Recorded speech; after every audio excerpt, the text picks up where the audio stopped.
Hello students.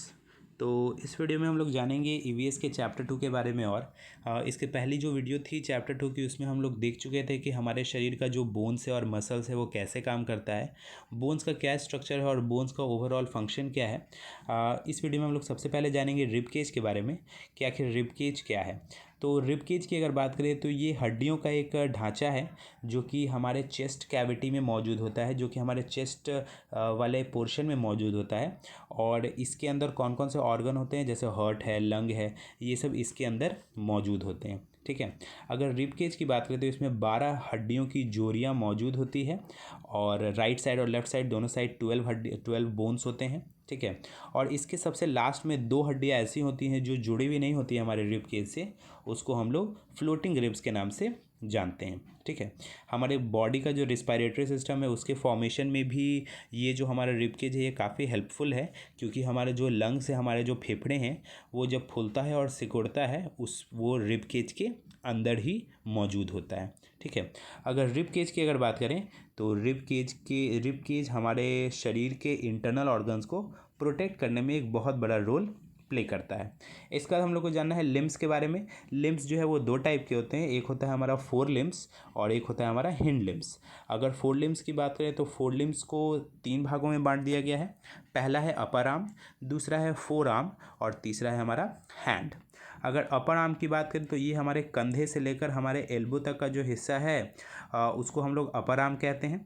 और ये जो हिस्सा है इसी से हम लोगों को हमारे शरीर के अंदर जो ताकत है, जो स्ट्रेंथ है, जो शक्ति है चीज़ों को उठाने और रखने के दौरान, ये हम लोगों को मिलती है।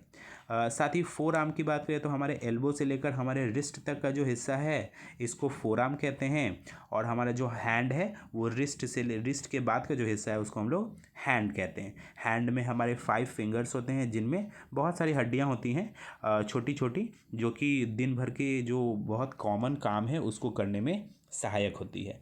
हमारे हाथ और हमारे कलाई की बात करें तो कुल मिलाकर 27 हड्डियां इसमें मौजूद होती हैं। इसके बाद है हमारा लेग्स, जिसको हम लोग हिंड लिम्स भी कहते हैं। तो हमारे बैकबोन जहाँ से हमारा ख़त्म होता है वहाँ से हम लोगों का जो लेग्स का जो स्ट्रक्चर है वो शुरुआत होती है। अगर लेग की बात करें तो लेग को क्या किया गया है, 4 भागों में बांटा गया है। पहला हमारा है अपर लेग, दूसरा है नी, उसके बाद है लोअर लेग, उसके बाद है एंकल एंड फुट, है ना।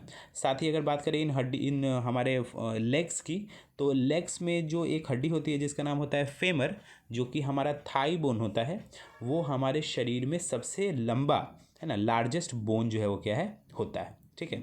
जो फेमर का बेस है वो हमारे जो नीज़ है यानी हमारे घुटने हैं उसका फॉर्मेशन करता है। और घुटने हमारे शरीर के लिए काफ़ी ज़्यादा यूज़फुल हैं, क्योंकि ये हम लोगों को चलने में हेल्प करते हैं। ठीक है। तो अगर बात करें इसके बाद हमारे लोअर बोन की यानी लोअर लेग की, यानी कि हमारे पैर के नीचे वाले हिस्सों की, तो इसमें 2 बोन्स होते हैं, है ना। साथ ही हमारे एंकल और हमारे फुट, हमारे एड़ी और हमारा जो पैर है उसमें जो क्या है, तो कुल मिलाकर 26 हड्डियाँ होती हैं। और ये जो पूरा लेग का स्ट्रक्चर है इससे हम लोग को चलने में, खड़े होने में, दौड़ने में, जंप करने में, हर काम में इसमें सहायता हम लोगों को मिलती है। ठीक है। इसके बाद हम लोग को जानना है जॉइंट्स के बारे में। अगर जॉइंट्स की बात करें तो जॉइंट क्या होता है, वो जगह होता है जहाँ 2 हड्डियाँ आकर आपस में मिलती हैं। अलग अलग जगहों पर जो हड्डियाँ हैं वो आपस में जुड़ी हुई हैं, जिसके कारण हमारा शरीर अलग अलग डायरेक्शन में मूव कर पाता है। हम लोग झुक पाते हैं, स्ट्रेच कर पाते हैं, ट्विस्ट कर पाते हैं, टर्न कर पाते हैं।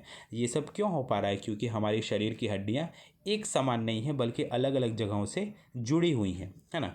और जहाँ हड्डियाँ जुड़ती हैं वहाँ पे एक पतला सा लेयर होता है जिसको हम लोग कार्टिलेज कहते हैं। कार्टिलेज क्या होता है, हमारे जॉइंट्स के लिए कुशन होता है। अगर हड्डियाँ आपस में घिसती रहेंगी तो वो घिस जाएंगी, है ना, टूटने की संभावना जल्दी है ना, कमज़ोर हैं हड्डियाँ। लेकिन हड्डियों जहाँ जुड़ती हैं हड्डियाँ वहाँ पर कार्टिलेज होता है, जिससे जो हड्डियाँ हैं वो आपस में जो हो क्या है, आराम से अगर घिसे भी तो भी जो हो क्या, हड्डियों पर कुछ खास असर नहीं पड़ता है। और जैसे जैसे समय आगे बढ़ता है, जैसे जैसे लोगों की उम्र बढ़ती है, वैसे वैसे कार्टिलेज ख़राब होने लगता है, घिसने लगता है। इस वजह से हड्डियों में दर्द होना शुरू होता है, ठीक है। और साथ ही लिगामेंट्स भी होते हैं जो कि हड्डियों को एक दूसरे से जोड़ कर रखते हैं। ये एक रबर बैंड के जैसे काम करता है हमारे शरीर में। इसके बाद है हम लोग का जॉइंट्स। तो जो जॉइंट्स का जो है, जॉइंट्स जो है वो दो टाइप का होता है। एक होता है इमूवेबल जॉइंट और एक होता है मूवेबल जॉइंट। अगर इमूवेबल जॉइंट की अगर बात करें तो ये वैसे जॉइंट्स हैं जो पूरी तरीके से फिक्स हैं, जिनको हम लोग मूव नहीं कर सकते हैं। और जो है जो ये जो जॉइंट्स होते हैं इनमें या तो मूवमेंट नहीं होती है और होती भी है तो काफ़ी ज़्यादा कम होती है ना।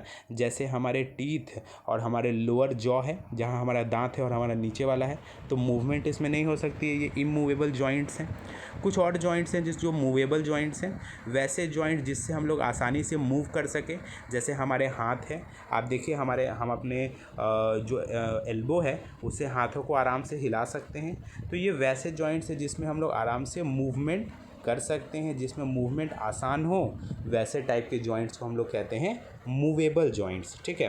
मूवेबल जॉइंट्स भी अलग अलग टाइप का होता है, जिसमें सबसे पहले हम लोग को जानना है हिंज जॉइंट्स। अगर हिंज जॉइंट्स की अगर बात करें तो ये वैसे जॉइंट्स होते हैं जो सिर्फ एक ही डायरेक्शन में मूव कर सकते हो।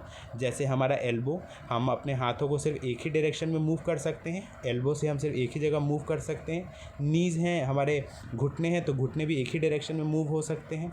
फिंगर्स हैं तो फिंगर्स को भी हम लोग एक ही दिशा में मूव कर सकते हैं। तो वैसे जॉइंट्स को हम लोग हिंज जॉइंट्स कहते हैं, ठीक है। उसके बाद हम लोग का है बॉल एंड सॉकेट जॉइंट। ये वो सॉकेट जॉइंट है, ये वो जॉइंट है जो कि हमारे शोल्डर्स में और हमारे हिप्स में मौजूद होता है, ठीक है। इससे हम लोग जो मूवमेंट है वो चारों डायरेक्शन में इसको मूव कर सकते हैं, है ना, एक बॉल और सॉकेट के जैसे।